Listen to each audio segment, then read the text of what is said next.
Bwotere bunyeje misiziro kubera ngate mugoberera mbaniza ku Fad Pro UG as usual anga sinaba kubera ngate mbatwala mawulire gemba letide as usual tutandikana kubera ngate tu likinga video take chigale tu likinga sharing irako abala awanse mu comment section wetu wesanga netubera ngate twegeyageya mu of course kunsonga ezibera zigenda mu maaso era kida wansa mu comment section obirenga ate osulawo comment yo ekidi enebbi ku Thanksgiving yo mchala Fiona Nyamtolo mchala wedirisa msuza ebyama bivuddeyo era ngera kubera ngate mbikutirawo awo solo kubera ngate obyewulirako okusunulako kwebyo bitini byasobola okubeera ngate ayogera agambye nti bakamala Eddy Kenzo emyaka 5 kakati jagala nkuzeko ko emabega katini nnyo mu mwaka gwa 2019 mu November awo Rema Namakula wesobola okubeera ngate asinkanira Dr. Hamza era n'omukolo gwabwe ogwaliwo mu mwezi gwa November we watyawo kitegeeza yakamala emyaka 4 ewa Dr. Hamza kino kiresewo ebibuuzo bingi nnyo nga kyebuuzibwa ani yayingirira ani ayingira obufumbo bwa munne era nga byonna ngenda kubeera nga tembi kuterawo awo wansi awo mu comment section munaye wetwesanga era nga naawe kirira wansi awo mu comment section obeere nga ate osulawo endowooza yo ekituufu kyeki ani yayingirira obufumbo bwa munne byali bitandise okubeera nga tebyogerwa nti Dr. Hamza yajjanga mu maka ga Rema Namakula kubeera nga ate abajjanjaba ate n'amaliriza nga atutte omukyala wa munne ate kakati Nyamtolo naye atugamba bamaze emyaka 5 mu nsike y'okwagalana so byonna ngenda kubeera tembi kuterawo n'obutambi obulala bungi nnyo tulakkalira liking a video nga bwe nakutegeeza tana kubeera nga subscribe ne notification bell kakoneko kajja kubeera nga teka kwa alert kalwena batade video ojja kubeera nga ofuna notification awo nti kakati kino kyekipya ate kisobola okubeera nga tekigwawo kamba teo video zino ate komawo n'amawulire amala mangi nnyo temuvaawo. Your Excellency, allow me appreciate my loving husband. Mzee, it's now coming to 5 years since he met a young tiny lady with big dreams. He called all of them valid and he has continuously supported me. He always pushes me to do better. Basebo ne banyabo muje baleko mugamba mutya muri mutya kansule muri bulungi nnyo. Ndese ensonga yange ngate eri mwegumba ngate yaddala nno. Baseruganda abe Boston bempulira abe Boston bempulira bagamba abe Boston. Waliwo abantu abapyanga bazze bavudde Uganda batuuse. Omuntu nga avudde Uganda bwatuuke Boston atuukirawa. Ebiseera ebisinga bannaffe oba baganda baffe abava Uganda ebafuna visa abantu abagirako amasimu. Owuliriza omuntu asaba visa n'ajja mu America ng'essimu baziggyeko ng'agenda mu receiving essimu yagiggyeko. Nze ebbanga lyemmaze ku Boston sirabangayo Boston House teriyo. Sirabangayo Boston House teriyo. Teriyo.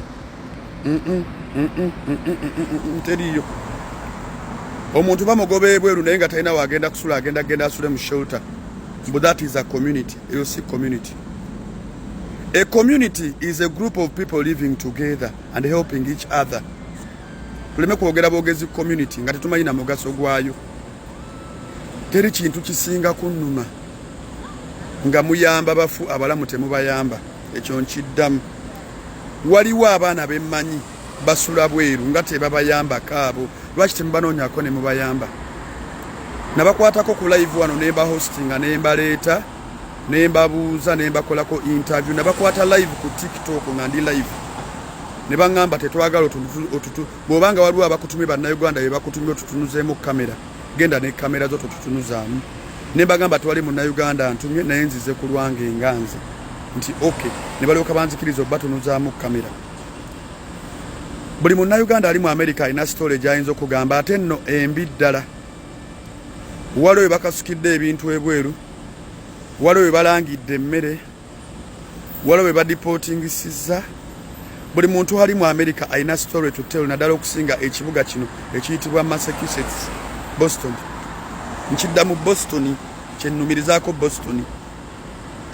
Njagala okubategeeza nti waliwo abantu baba Kirinnya bigo baba baluddawo bakiryandongo ne batuukire Boston.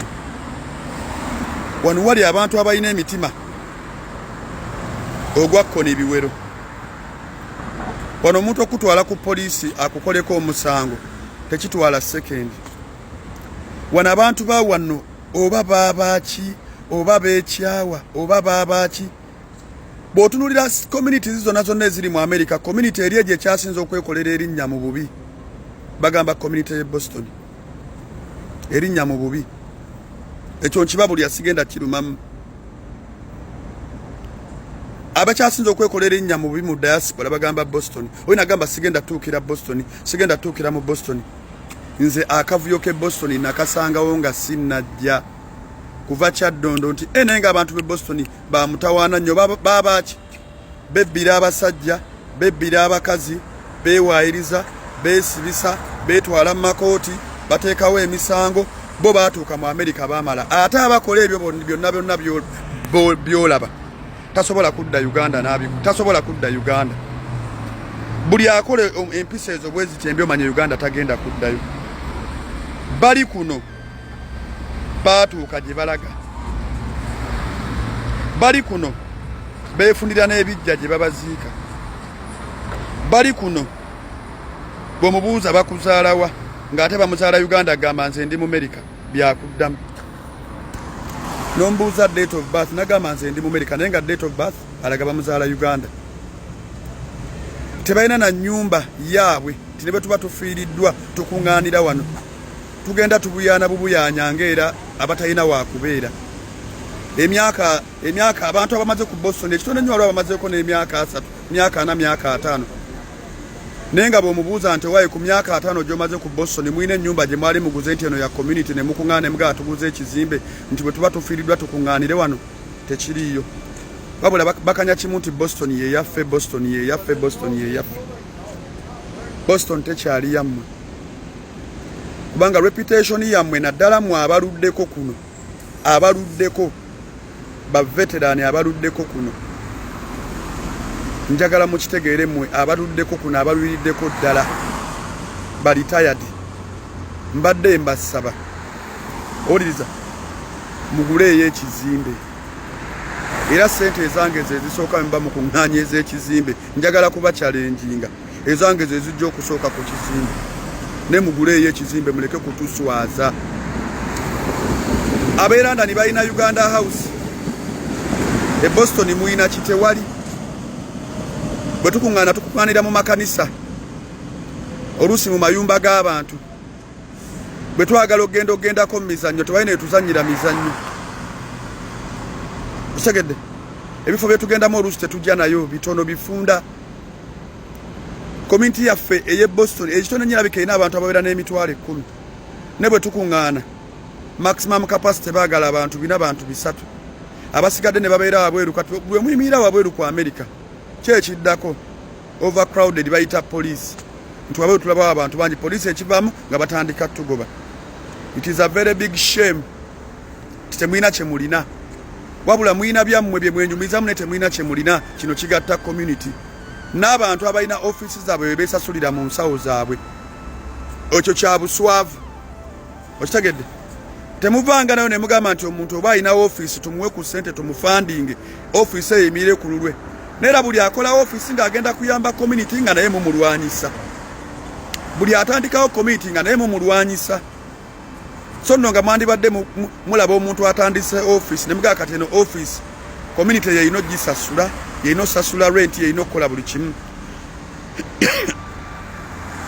kitegedde ne bamwandigambe nti buli munnayuganda awangaalira mu Boston aleetenga $10 buli wiiki ezo zisobola okumala okuyimirizaawo office n'omuntu agikolamu kubanga bamubalekayo emirimu gyabwe ne batula mu maoffice naye agenda okiraba ng'ate bayamba nabo tebafaayo and that is what you want me to call a community sisobola giyita community bwetu bintu byano byakweyiya bulamu bwakukanika ate n'ekiramu lekeraawo okudda e Uganda ne mumanyiira abantu ne mutababulira kituufu kiri ku ground wano mutomeza abaana b'abantu ne mubatomeza mubalaga obulamu obulungi naye tembalaga bulamu bubi mulekeraawo okutomeza abantu omuntu najja n'omugamba linnyojje nja kurisiivinga ne mutuuka ne mutandika obbayisanga ekitagasa ne mubalangira emmere naye ng'ate gwe wamugambye ajja ogenda murisiivinga mulekeraawo ogwo omutima omubi omuntu najja yakamala ewuwa emyezi 2 omugoba kati omuntu gw'otowadde kyakkola ng'osuubidde agenda kujjawo ekyokkola otandise omugamba asasule rent nga talina na mulimu tagulina ekyokubiri mulekeraawo okweropa mu immigration mweropa ne mudipotingisa bannammwe abannayuganda emunyiigagana ate musukkawo kakati lino eddoboozi lyange njagala libatuulemu muliwulire bwe munyiga musukkawo mulonde obukiiko ensonga gye ziba zisookeranga nga bwe mwaŋŋambye mwetaaga mwogereko nange enkendeeze byenjogera ng'ate sinaba kuboogerako ekyo kye mwandibadde nga mugamba n'abantu abayitiranga abantu amapoliisi mbagamba tulina akakiiko kaffe lwaki tewasookedde mu kakiiko okitegedde omuntu bw'avaayo n'aboogerako nti oyo mubi nze siina community gyenvumaganya kuba community erimu abantu bangi ate sinaba kwogera ku mannya g'abantu siina gwe nswaza mulekeraawo okundeetako stress z'ebipakasi mulekeraawo okunnumba nga sibamanyi munzigyeko stress z'ebipakasi okitegedde bw'oba oli ku mulimu gwo ng'oli mu kapakasi sirikira mu kapakasiko okitegedde gendeyo mu kapakasiko gy'oba obeera mulekeraawo okujja nga mubuukira nti oyo muvubuka atuswaza nkuswaza nazzeeko mu nnyumba eyo n'enkokona nti nazze kuswaza ye lwaki onfolowinga byenkola biblocking nswaza ab'e Boston gwe nkuswalizaamu Boston ya kitaawo baya nnyoko Boston erimu abantu bangi mu America abantu bayitirivu mu Boston yaffe Boston yammwe gwe naani mwetuuma bye mutali ogonako kuba musango Boston yaffe Boston yammwe naani gye mwayonoonedda Boston yammwe naani kati wano wendiwe bayite Boston wano oyinza okulaba munnayuganda n'omu asula wano waliwo munnayuganda n'omu ayinza okusulawo wano mugende musula eri emasanafu wano mulaba wasulawo wano this is Boston mulekerawo okubuzaabuza abantu nti community ye Boston mubagambe tu community ye Wakimese eri mu bimese byammwe mubagambe abantu tuli mu community ye Mmese mubagambe tuli mu community ye Mmese seno Boston eno kibuga kirala nnyo mugenda muga community ye Boston yeri luddawa eri mu Mmese mugambe mu Wakimese community ye Mmese okitegedde ne mulekerawo gamba nti nno mbalumba nalungi omuntu sina na muntu n'omu gwe navumye nze njogera kintu kiri ku mutima gwange mukyuse empisa embi muyamba abaana abapya abaana ab'obuwala abamu beebakibwako ne basirikireyo ne bakaaba nga gye bandiroopye okufuna obwenkanya kankomaawo abantu b'e Boston mwetereeze mususse okutuswaza Hello.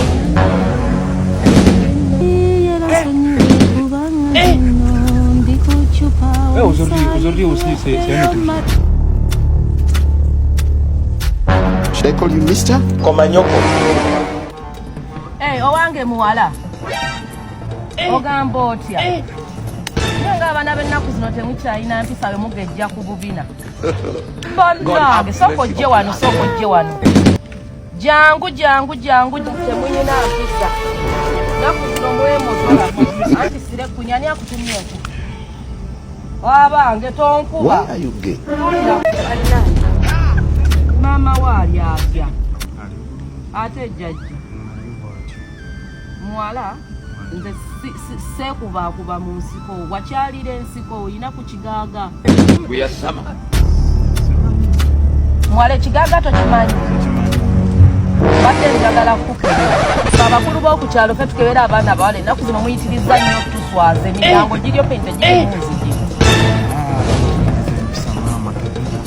nangiregira amatereera omukulu w'ekika akukebere abange. We bring in the studio this morning one of the Oyina hama rights activists, Mr. Eno wabulira oyinayo amati. Namirira ku. Oli mulenzi. Buyasama. Nyabo mwa batagwa olugezigezi engoye zaadde zaawedde ewaka n'ennyambala kuzama Abange. Ya. Okamaza akati. Bandabire.